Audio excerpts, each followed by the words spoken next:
সংবাদ সম্মেলনে বিএনপির সিনিয়র যুগ্ম মহাসচিব রুহুল কবির রিজভী অভিযোগ করেন যে নিত্য প্রয়োজনীয় দ্রব্যমূল্যের ঊর্ধ্বগতি নিয়ন্ত্রণে অন্তর্বর্তী সরকার সম্পূর্ণ ব্যর্থ হয়েছে।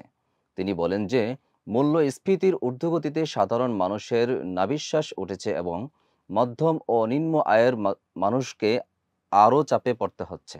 ডেস্ক নিউজে বিস্তারিত জানাচ্ছেন সিদ্ধি জান্নাত।